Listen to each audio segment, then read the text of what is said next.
Hello YouTube, Cal Dallas Gamer here with another Soul Calibur 4 video.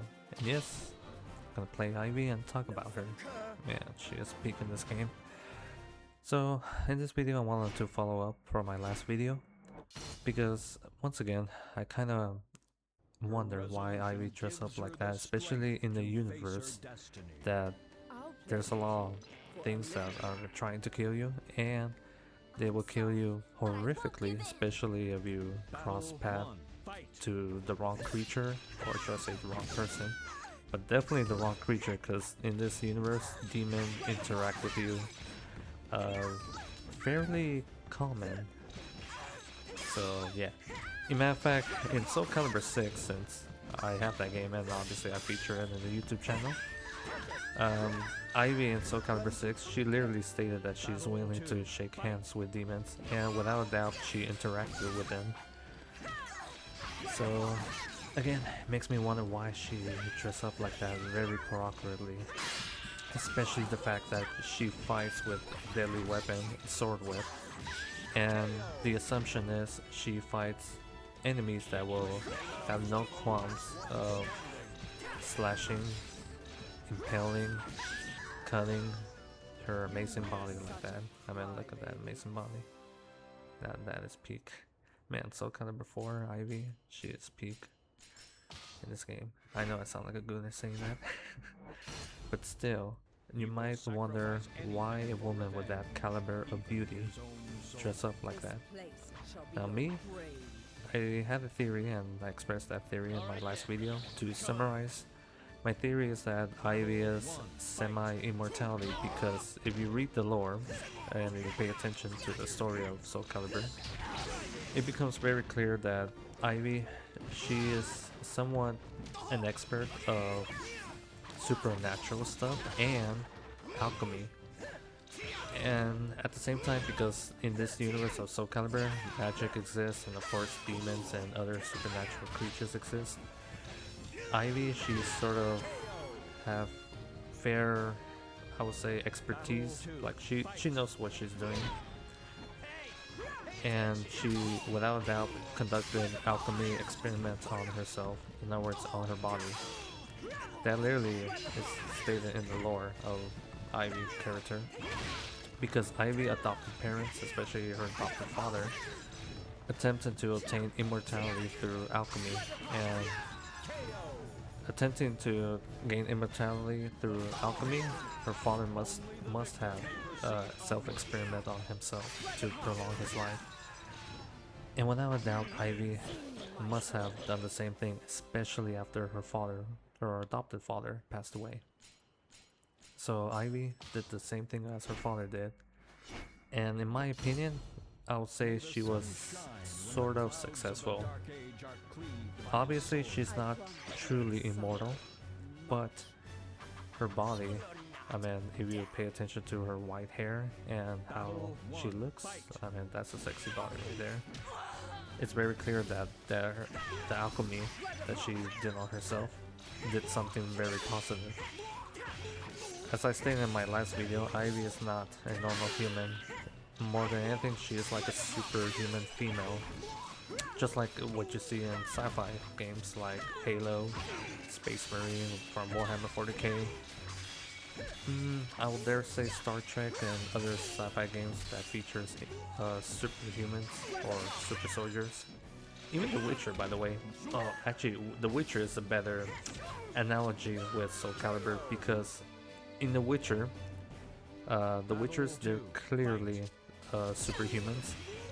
Technically, they're not humans anymore in a sense, but they're still human because of their origin. But if you guys know anything about the lore of The Witcher, since I say that's the better analogy, The Witcher is a fantasy story slash video game series that features a monster hunter that hunts down monster, hence the name itself. And all the Witchers, they were created by being a... Oh man, trying to do that special move, darn it. Okay, sorry guys, I got off track because I was trying to do a special move. The Witchers, they're all superhumans and they're created through alchemy.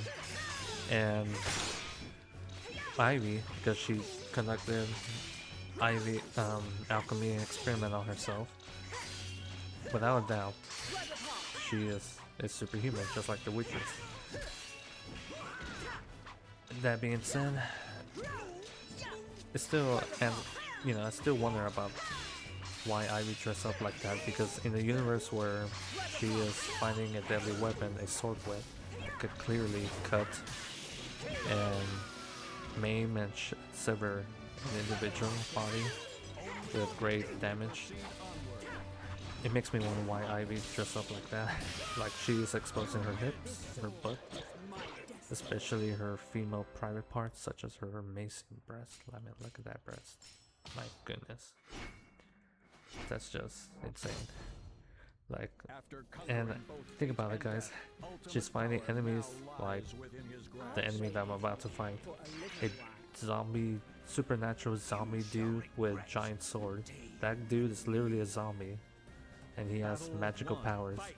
Aside from guns that he has on his the side of his waist, underneath that coat, because that's a zombie pirate. He has 2 huge blades, and look what he's doing to Ivy. He is cutting her, slashing her up. So again, it makes me wonder why Ivy dressed up like that. So my conclusion is that she is semi-immortal. And it makes more sense if you think about it. Let's do a visual thought or a visual experimentation. Let's just say I died and I teleported to the Soul Calibur universe.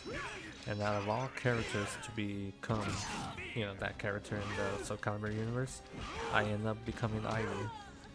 If I was Ivy, and if I had the body of a supernatural body from, you know, alchemy and supernatural stuff, and that body is super resilient with super healing, while I'm not entirely immortal, I have rapid healing, and the healing is so rapid that, you know, the body heals up as if nothing ever happened to it.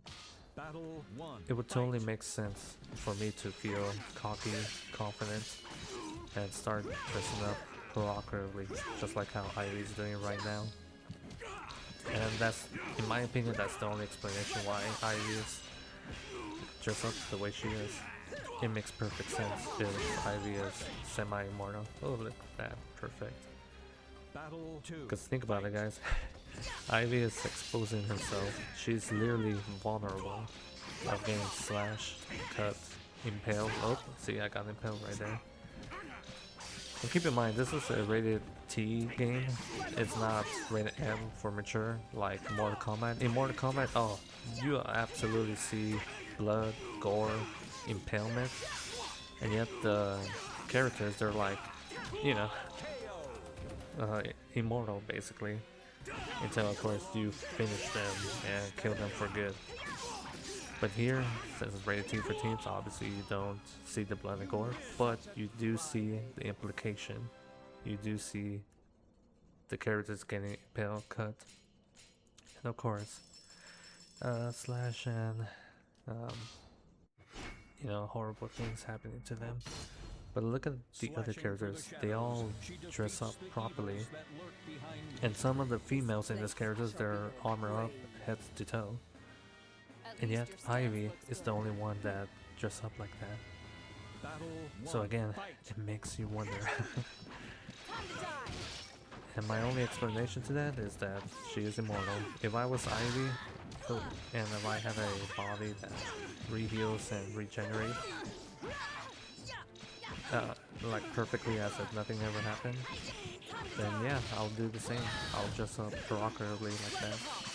And I don't care if my breasts or blood or hips get impaled, slash, or gruesomely maimed. If it heals back to normal as if nothing ever happened, then yeah, it makes perfect sense to dress up like that. So yeah, that's my theory and my brainstorm of Ivy. Oh man, look at Ivy. Man, she is peak in this game. I hope when they remake Soul Calibur 7, they bring back this design. They have to. Well guys, I'm gonna end it here. And thank you for listening, thank you for watching. Cal Dallas Gamer, over and out.